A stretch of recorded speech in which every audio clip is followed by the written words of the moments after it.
was her birthday. She was born in 1856 on 28th August yesterday. A small group called Uran, I mean, based in Asansol, celebrated her birthday. Every year they celebrate her birthday, and they celebrate it as anti-gender discrimination day. And I find that really very interesting. And since the initiative is coming from a man, I really appreciate their endeavor. Now, Shonda Kumari Devi's Kahak, if you read Kahak, is a brilliant romance. Okay, I'm tempted to discuss these novels, but I think I can't.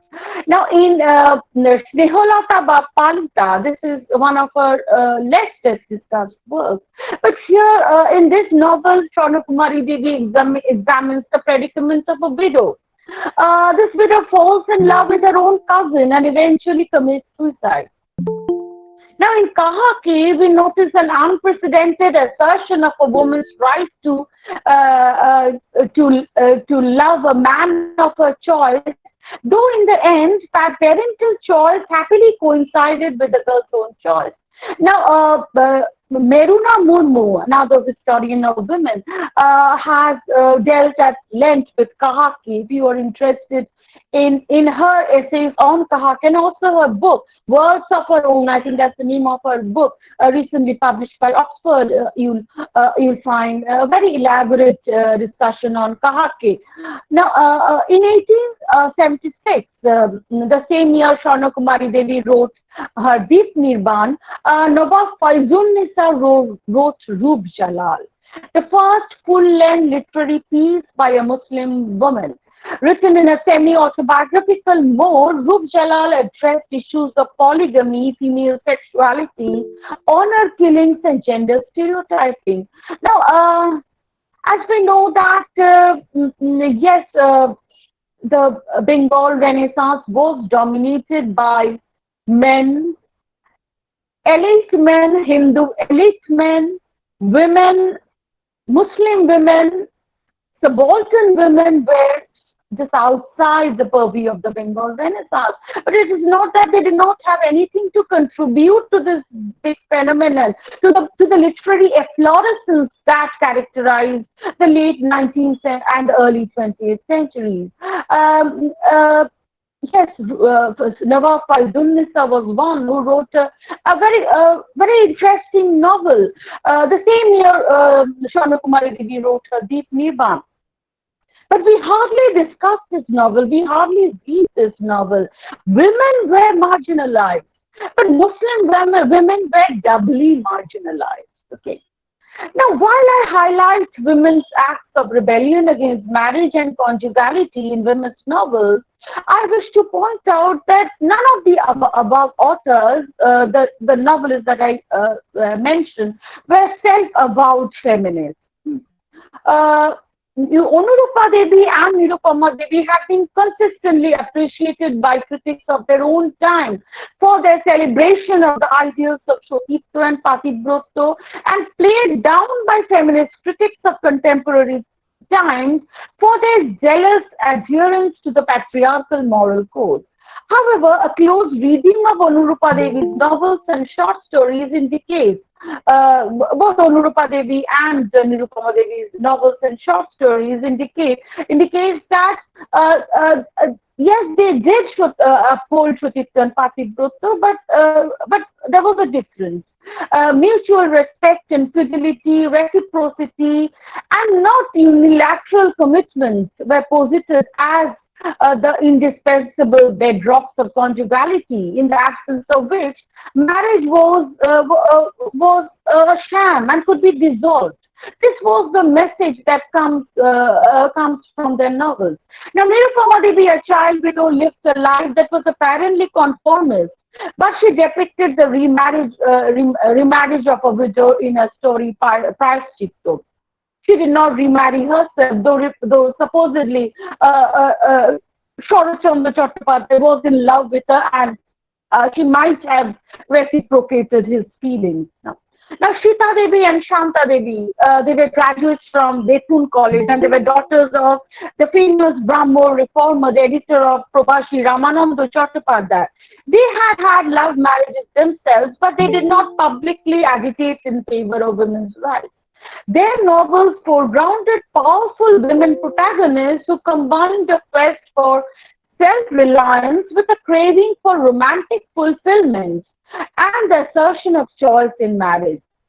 Fiction authored by women also unravels the everydayness of marital violence with a lot of poignancy. Through the voices of their women protagonists, women writers critiqued and condemned not only marital violence but also the wife's stoical acceptance of such violence, her unflagging devotion to her husband despite horrendous brutality, and also the refusal of society to allow neighbors and well-wishers to intervene in such daily perpetrations of violence. A few women writers also scripted stories of women confronting and disciplining their abusive husbands. Now, let us briefly try to retrieve the voices of women from Maharashtra. Yes, I'll be briefly speaking on Tarabai Shinde and Pandita Ramabai. Both these women are extensively researched, extensively written about, discussed by feminist scholars. Now, Tarabai Shinde wrote Sri Purush Tulona in 1882. This text compared the double standards and discriminatory and condemned the discriminatory norms in Brahminical society with regard to men and women. Now, Sri Purush Tulona was a reaction to a newspaper article in Pune Vaibhav, an orthodox newspaper which supported the caste and gender system. This article was written attacking a young Brahmin widow, Vijay Lakshmi, who was sentenced for execution for aborting her illegitimate child, fearing public disgrace and ostracism. Now, Tarabai Shinde, at the outset, begins her book by questioning her book, Sri Purush Tulona. This book has been translated and edited by Rosalind O'Hanlon, a comparison between men and women. Now, she asked with this question, let me ask you something, God. You are supposed to be omnipotent and freely accessible to all. You are said to be completely impartial. What does that mean? That you have never been known to be partial? But wasn't it you who created both men and women?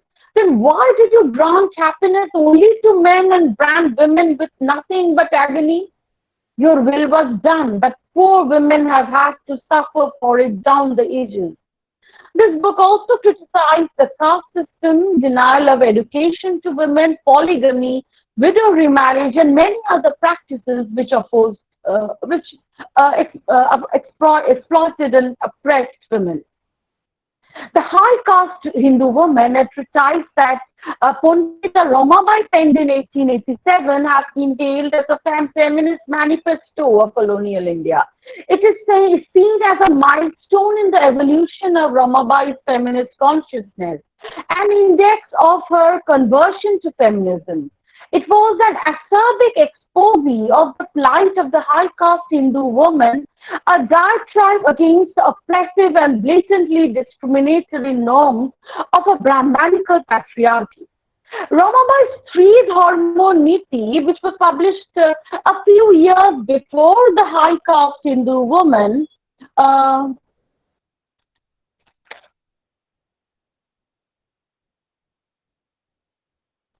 yes, it was published in around 1883.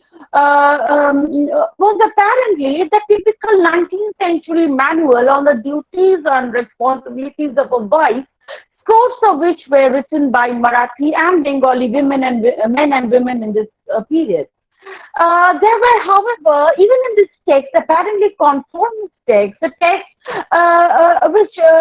which embarrasses feminists. Feminists are not really interested in talking much about this these earlier texts. Sri Dharmoniti. But even in this text, there are very strongly discernible elements of a critique of the Brahmanical concept of conjugality.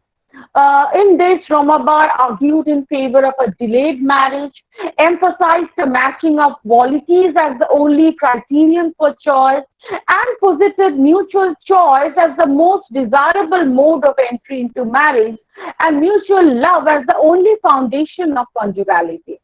And finally, let us come to Rokeya Hossain. Of course, Rokeya, an entire webinar can be dedicated to Rokeya. And I would have loved to talk a lot about Rokeya. I would have really enjoyed speaking about her writings. But again, there are obviously time constraints. And so I would just try to identify the basic, the salient attributes of Rokeya's thought, and also the commonalities, the common ground she shared with her predecessors and her contemporaries. Okay. Now, Rokeya has been hailed as a feminist foremother, the pioneer of South Asian feminism, and she has been given various other adulatory epithets. Now, let me make it clear that I do not consider Rokeya the pioneer of feminist thought in India. There were many before her who critiqued patriarchy and yearned for an egalitarian social order. In Rokeya, I find the conglomerate articulation of thoughts and visions that were shared by many of her women predecessors and contemporaries in Bengal and in India at large. Now, in Indian women's understanding of patriarchy, the familial and the social, the intimate and the public domains were curiously intermeshed. Marriage and conjugality were acknowledged as sites of patriarchal oppression, and religion, whether Islam or Hinduism, both tacitly acknowledged as an instrument of patriarchy. Tacitly or explicitly acknowledged as an instrument of patriarchy. Now, Ramabai, Rokeya, Tarabai, and other Indian women writers, they posited a conception of patriarchy that steered clear of public-private binaries and permeated every facet of a woman's existence, a patriarchy whose tools were religion, Deshachar or social customs, scriptures, as much as the denial of rights in the public domain. Now, while emphasizing the feminist import of Indian women's literary articulations in the colonial era, we should also take into account the contradictions and contradictions. Now, Nagendra Bala Saraswati, who had condemned non-consensual arranged marriages in Dibaho, it was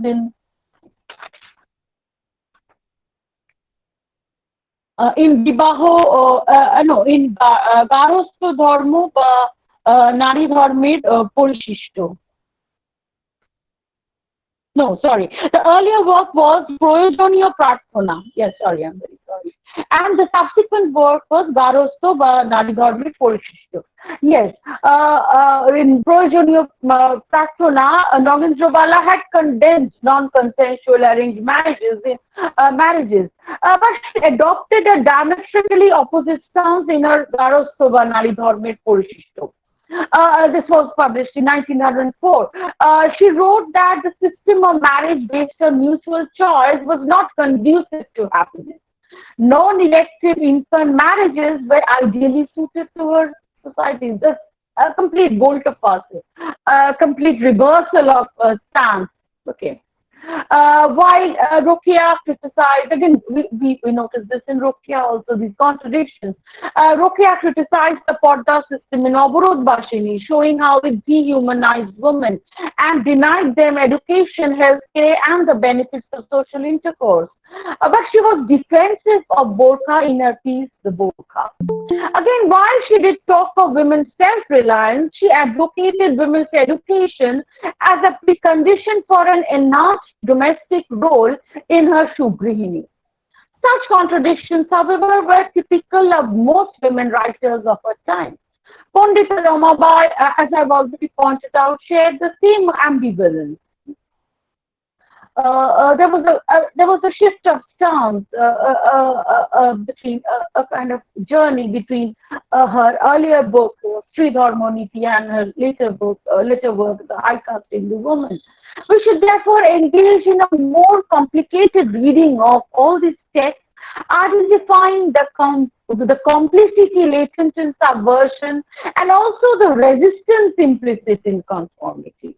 Literary articulations by Indian women in this era were not unequivocally feminist, but they rather manifested a unique interpenetration of conformity and contestation, of collusion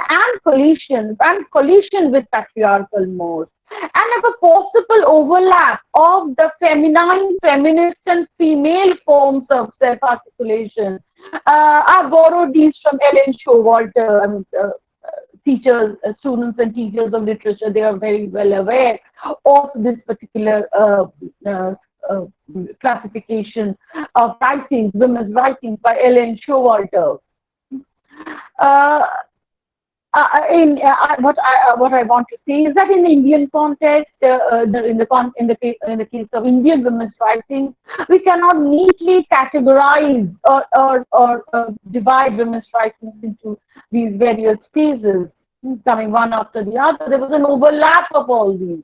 But yes, why apply Western analytical tools for understanding Indian women's writings? Yes, that's a very valid question.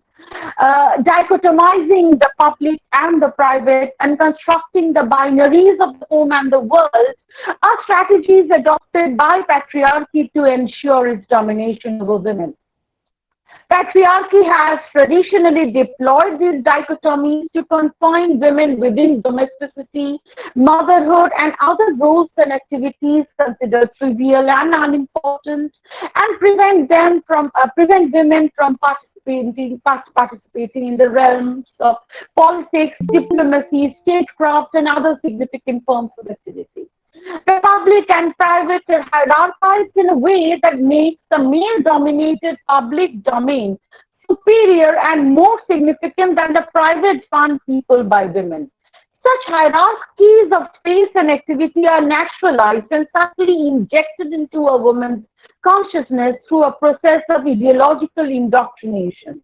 Now, while Rokeya and many other women who wrote in this era advocated a woman's entry into the public domain for the purposes of employment, education, and political participation, they considered a woman's domestic role, her roles as wife, mother, and homemaker, as important as her public role.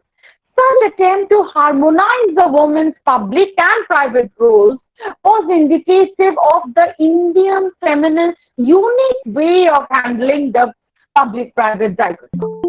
If we find such perspectives ambivalent, such ambivalence could also be strategic, as a show of a degree of conformity could help women push forward their radical agendas, such as in Rokeya's case, the foundation of a school for women, or in the case of Ramabai, the foundation of a widow's home.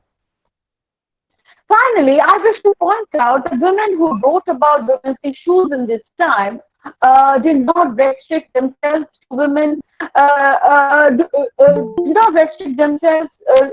restrict their concerns to women of a particular religion, caste, or community.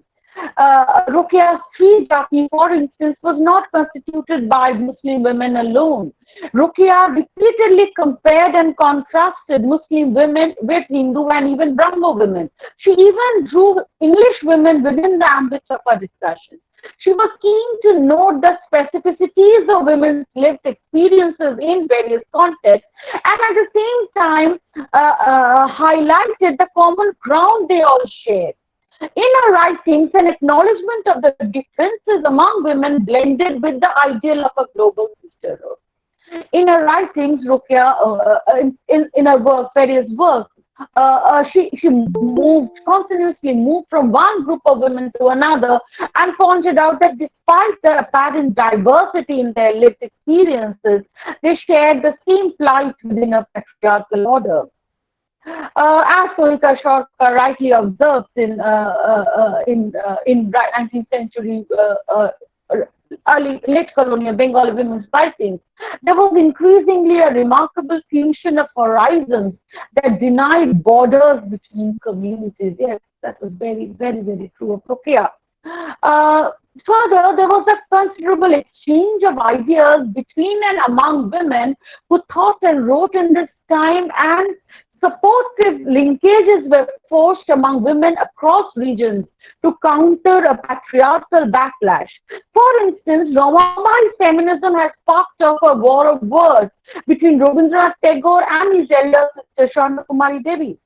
Rabindranath had attended one of Ramabai's lectures in Pune in 1889 and recorded his response to this lecture in an unsigned essay titled Ramabai Boktrita Upakshepatru. This was written in 1889. While admiring Ramabai's physical appearance and condemning the persons who had tried to disrupt the meeting, he was harshly critical of Ramabai's views on women, particularly her claim that women were equal to men in every respect except drinking. This Tagore found an outrageous proposition, and he proceeded to vigorously drive home the point that women were inferior to men in terms of physical, intellectual, and creative powers, and it was her biologically determined fate to be subordinate to men. Swarna Kumari Devi, whose literary abilities had been repeatedly questioned by her brother Rabindranath, came forward to defend Ramabai in face of Tagore's onslaught.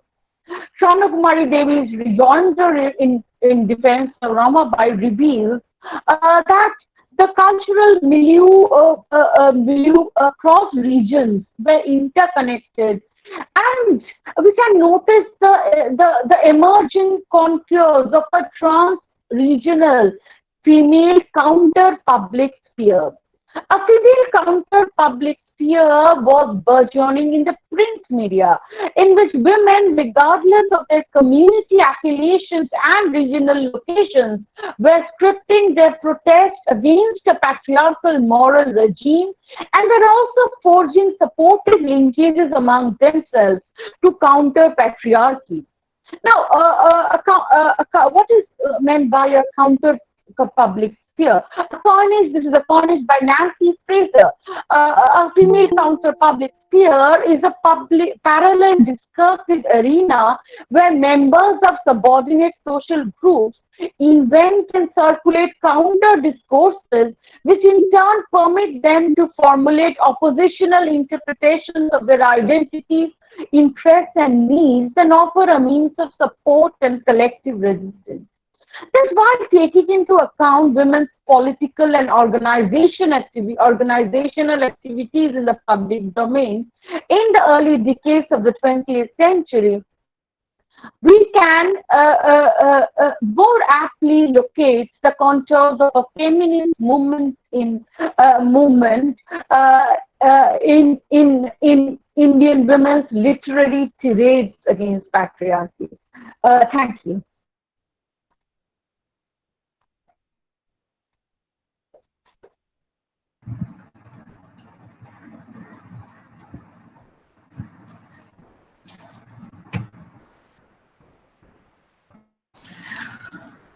Aparna-di, it has always been a pleasure listening to you. Thank you. And, today it was no different. Again, thank you. Thank you immensely for your unique presentation. It has been thoroughly engaging and thought-provoking. And you have beautifully focused on the critical areas of conjugality, health, education, rights of women, both in the public and the private sphere in Indian society in trying to understand whether there was a feminist movement in colonial period. And undoubtedly, you have also pointed out the role of women's writings in initiating the very initial philosophy of feminism in Indian society. Thank you immensely for Thank you, Mohan. Presentation. Thank you so much. And I would like to invite questions for the session.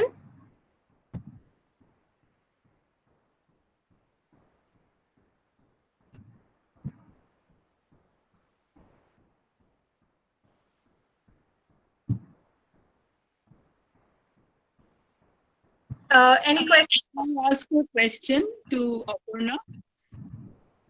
May I ask a question, Yes. Mohu? Yes, Shanjukta Di, please. Oh, Yes, Shanjukta Di, yes.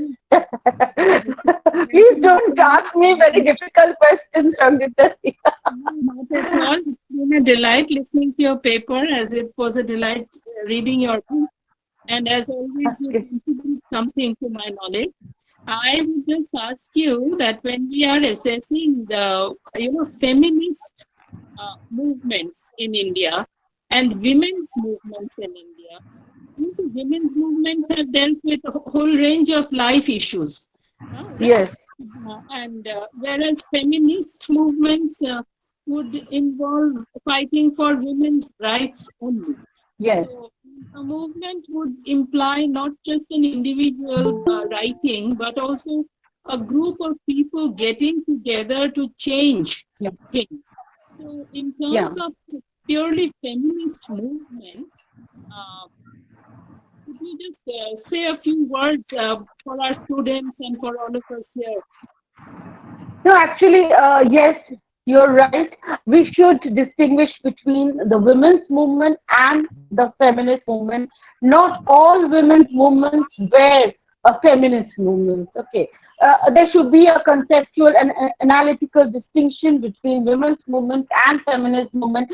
And when we use the word movement, we tend to connote a collective endeavor, something which is organized, something which is collective. Now, yes, we did not have an organized collective movement in the colonial period, feminist movement in the colonial period.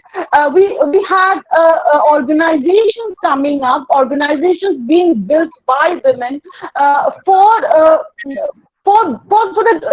two purposes. I mean, for fighting for the country's freedom and for fighting for women's rights.